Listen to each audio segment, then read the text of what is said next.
os escribas lá, pelas tradições religiosas dele, acreditavam que se você perdoasse até a terceira vez, tudo bem, você estava sendo muito espiritual. A partir depois daí, você tinha que condenar a pessoa já, porque já sei 3 vezes no mesmo dia, pelo amor de Deus. Mas aí Pedro, ele vem aqui, ele se acha muito espiritual, ele fala: ih, Jesus, então devo perdoar até 7 vezes? Ele pensando: poxa, Jesus deve me aplaudir agora. 7 vezes? Oi, 7 vezes? Uau!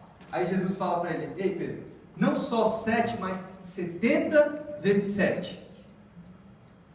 Amém? Não, você não perdoa somente 7 vezes aquela pessoa no mesmo dia, mas você vai perdoar 70 vezes 7.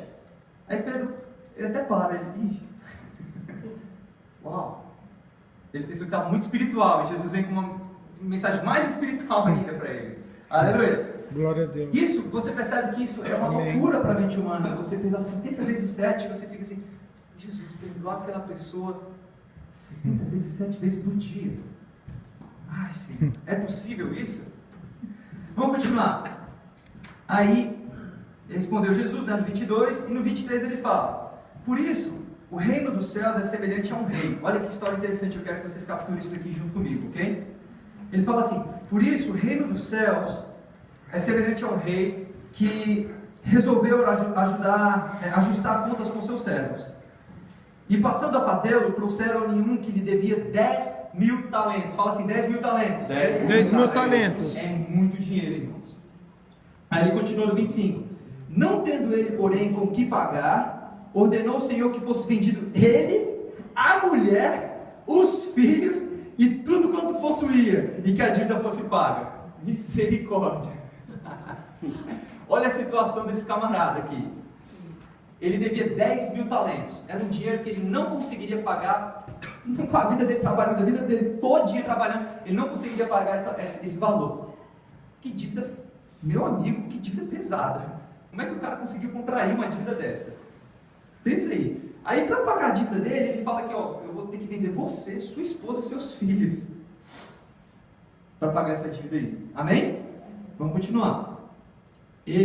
A gente parou no 25? 25. Não, 26 agora, né? Então o servo, prostrando-se reverente, rogou: ser paciente comigo e tudo te pagarei. Olha, percebe que ele sabia que a dívida dele era impagável, ele não conseguiria pagar. Mas qual seria a sua atitude também se você soubesse que você, seu cônjuge e seus filhos teriam que ser vendidos para pagar aquela dívida? Qual é a sua atitude diante desse rei? Eu acho que seria muito semelhante a dele aqui. Você sabe que não pode pagar o preço, mas você iria se prostrar diante daquele rei, você fala: por favor, me perdoa. Eu vou fazer alguma coisa. Eu imagino que ele estava desesperado nessa hora. Ele suando, sabe, amarelo. Ele falou: não, por favor. Você já se colocou no lugar dessa pessoa? Se fosse você, imagine viver uma vida de escravo daqui para frente. Amém? Amém? Então ele está implorando aqui, ele não está falando. A gente às vezes lê essa mensagem aqui e fala: ó Senhor, ser paciente com o servo e tudo te pagarei. Parece uma mensagem da Disney às vezes quando a gente lê. Mas não, ele está se humilhando diante dele. Ele sabe: eu não posso pagar essa dívida, mas eu vou pagar de alguma maneira, eu vou fazer alguma coisa. Amém? Aí ele continua: e o Senhor daquele servo compadeceu-se, ele teve compaixão no coração dele, e mandou-o embora e perdoou-lhe a dívida. Aleluia. Glória a Deus. O rei é bom. Aleluia. O rei é bom. Ele fala: olha, tá bom. Ele viu aquele homem se prostrando, ele falou: ele não tem condições de pagar isso. Mesmo que ele entregue toda a vida dele, mesmo que ele passe trabalhando toda a vida dele, ele nunca vai pagar isso mesmo. Ele era rei, tinha todos os seus talentos. Ele falou: então, rei, você está perdoado. Eu tenho compaixão de você. Amém? Aí vamos continuar. Eu parei no versículo 28 agora, né? Aí no 28 ele diz: saindo, porém, aquele servo encontrou um dos seus conservos, que lhe devia, olha só, apenas 100 denários. Amém? Continua prestando atenção aqui em mim. Ok? Então, aquele servo, ele tinha um conservo, uma pessoa abaixo dele. Vocês estão entendendo isso daqui, essa história? Para deixar bem claro. Ele fala aqui, aquele servo, o servo do servo, lhe devia 100 denários. E ele agarrando aquele servo que acabou de ser perdoado, ele pegou aquele outro servo, agarrou e o sufocava, dizendo: agora você me paga, seu desgraçado. Você me paga essa dívida, seu desgraçado, são 100 denários. Entendeu? Ele tinha acabado de ser perdoado de 10 mil talentos, mano.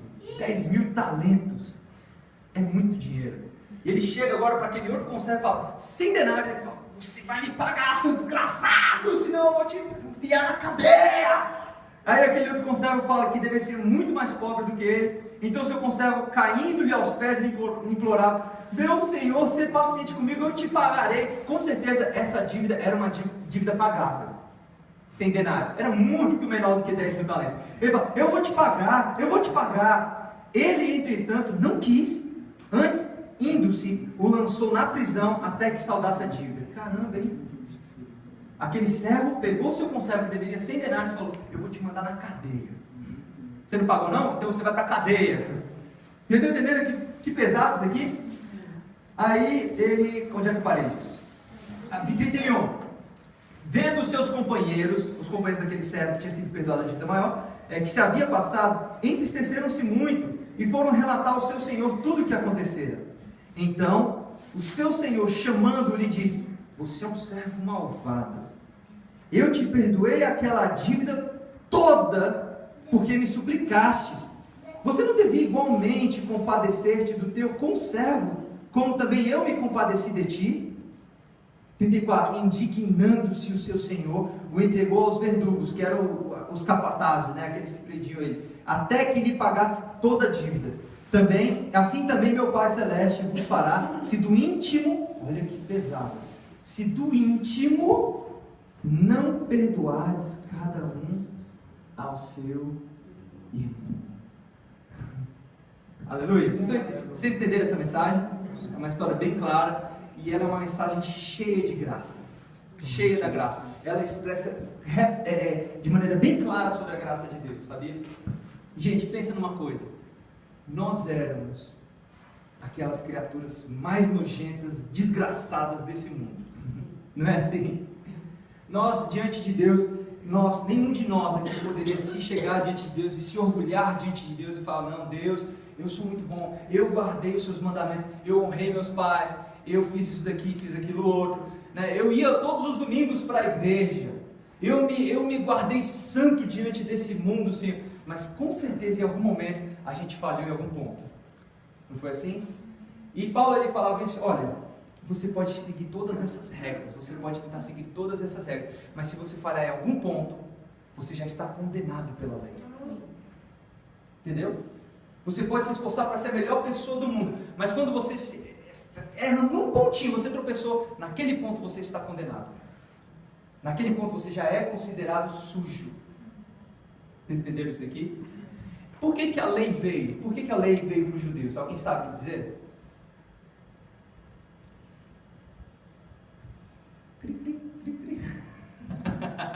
A lei veio, irmãos. Eu vou até fazer outra pergunta então. A lei veio para revelar a Deus, sim ou não? A lei veio para revelar a Deus, sim ou não? Vamos lá, confiança, pessoal. Sim ou não? Não. Sim, não, sim, não. Algumas pessoas ficaram... Não respondeu nada. Não sei, NDA, nenhuma das alternativas, né? A lei não veio para revelar Deus. Quem veio para revelar Deus? Jesus. Hebreus diz que Jesus é a expressão exata de Deus. Jesus é a expressão exata. Ok? Por isso que os judeus eles não tinham uma expressão exata de Deus. Eles não entendiam Deus na sua plenitude. Por quê? Quem veio revelar Deus de fato foi Jesus. Amém? Não foi a lei. Então qual é o papel da lei? Eu vou citar que é a mensagem do amor envolvida nisso, da graça. Porque Deus, a gente percebe que depois que o homem pecou lá no Jardim do Éden, o homem não podia ter mais contato nenhum com Deus. Ok? O homem não podia mais, porque o homem se tornou abençoado, ele se tornou por dentro agora maldito. A natureza dele se tornou de maldição, a natureza do homem. Ok? E Deus não pode ter comunhão com a natureza de maldição, ele não pode de maneira alguma. Amém?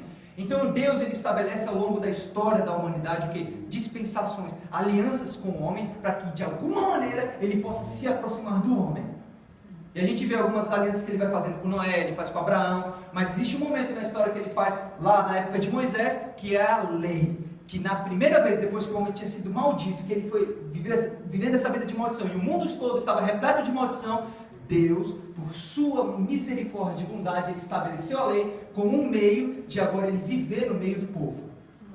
Porque agora ele podia viver pelo menos no meio do povo.